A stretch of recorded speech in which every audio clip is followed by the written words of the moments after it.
Gujarat bulletin ન્યૂઝમાં આપનું સ્વાગત છે। અમદાવાદની આર્કિટેક્ચરલ પ્રતિભાનો વૈશ્વિક ડંકો, જે સરિયાણી બન્યા ફ્રીબા। ભારતના આર્કિટેક્ચર ક્ષેત્ર માટે ગૌરવની ક્ષણ સામે આવી છે। અમદાવાદ સ્થિત આઈએનઆઈ ડિઝાઇન સ્ટુડિયોના સ્થાપક અને સિનિયર પ્રિન્સિપલ આર્કિટેક્ટ જય સરિયાણીને વિશ્વની પ્રતિષ્ઠિત સંસ્થા royal institute of British architects RIBA દ્વારા ફેલો એટલે કે ફ્રીબા તરીકે સન્માનિત કરવામાં આવ્યા છે। આર્કિટેક્ચર ક્ષેત્રમાં ઉત્કૃષ્ટ વ્યાવસાયિક યોગદાન અને નોંધપાત્ર કામગીરી બદલ આપવામાં આવતું આ સન્માન વૈશ્વિક સ્તરે અત્યંત પ્રતિષ્ઠિત માનવામાં આવે છે।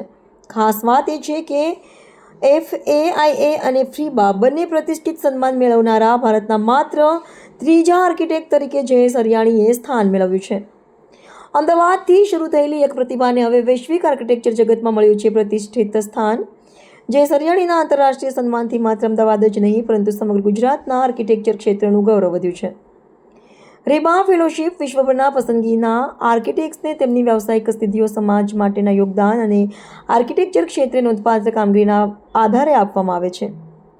આ પહેલા વર્ષ 2021માં American institute of architects AIA college of fellows તરફથી પણ જય સરિયાણીને પ્રતિષ્ઠિત FAIA સન્માન મળી ચૂક્યું છે। અમદાવાદની ધરતી પરથી આર્કિટેક્ચરની નવી ઓળખ ઊભી કરનાર આઈએનઆઈ ડિઝાઇન સ્ટુડિયો આજે દેશ વિદેશમાં વિવિધ મહત્વપૂર્ણ પ્રોજેક્ટ્સ સાથે જોડાયેલું છે। અમદાવાદથી શરૂ થયેલી પ્રતિભાનો વૈશ્વિક મંચ પર સન્માન। સો આર્કિટેક્ટ જયેશ હરિયાણી, હું આઈએનઆઈ ડિઝાઇન સ્ટુડિયોનો ફાઉન્ડર અને સિનિયર પ્રિન્સિપાલ છું।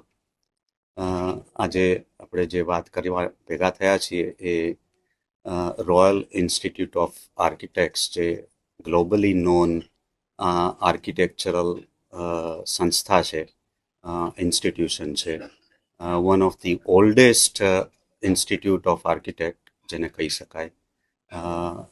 એ રીબા દર રેગ્યુલર ઇન્ટરવલે પ્રોફેશનલ આર્કિટેક્ટ્સને એમના જે કામ કર્યા હોય એના ઉપરથી પિયર રિવ્યૂ, જે લોકો આખી જ્યુરી કરી હોય એ લોકો સ્ક્રીનિંગ કરીને સિલેક્ટ કરે જે આર્કિટેક્ટના કામ એમને લાગે કે આ ગ્લોબલ લેવલના ઇનોવેટિવ અથવા તો આર્કિટેક્ચરલ ફેટર્નિટીને ગ્લોબલ લેવલે કોન્ટ્રીબ્યુશન એક લેવલનું આપ્યું હોય, એ લેવલના કામ કર્યા હોય કે જેથી સોસાયટી, સસ્ટેનેબિલિટી, એન્વાયરમેન્ટ, આ બધા લેવલને વણીને આર્કિટેક્ચર વર્કનો પોર્ટફોલિયો ગ્લોબલ લેવલે આપ્યો હોય, એમને રેકગ્નાઇઝ કરવા માટે એ લોકો ફેલોશિપ એટલે કે રીબા એવું એક ટાઇટલ આપતા હોય છે।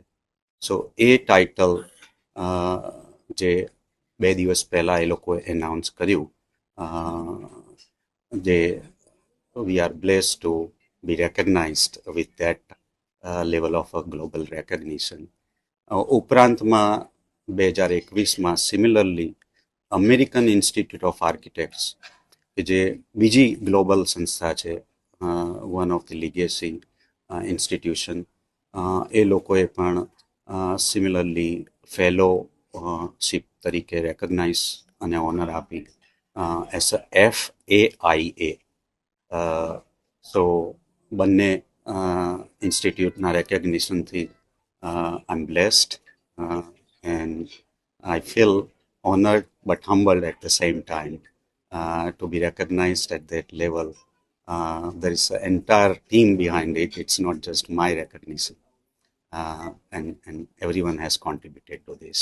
સર, આવનારા પ્રોજેક્ટ્સ કયા છે ખાસ કરીને ગુજરાત માટે?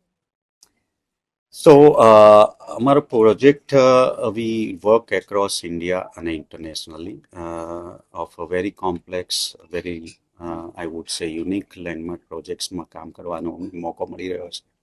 ગુજરાતના કહીએ તો કરન્ટલી હમણાં જ તે શરૂ થયેલું છે અંબાજીનો આખો માસ્ટર પ્લાન કોરિડોર, એવી રીતે બેટ દ્વારકાનો આખો કોરિડોર જે માસ્ટર પ્લાન છે એ છે। પછી ફોર એક્ઝામ્પલ આપણે મોટામાં મોટું ટોલેસ્ટ ભવન જે ગવર્મેન્ટનું છે, ઇન્ડિયા લેવલનું ટોલેસ્ટ સસ્ટેનેબલી પ્લેટિનમ ડિઝાઇન છે, સુરત મહાનગરપાલિકાનું આખું ભવન છે, એ પ્રોજેક્ટ કરી રહ્યા છીએ। પછી ઇવન ધરોઈનો આખો ગ્લોબલ લેવલનું ટુરિઝમ ડેસ્ટિનેશન બનાવવાનું એક પ્રાયોજન છે। સેન્ટર અને ગવર્મેન્ટ સ્ટેટ ગવર્મેન્ટનું.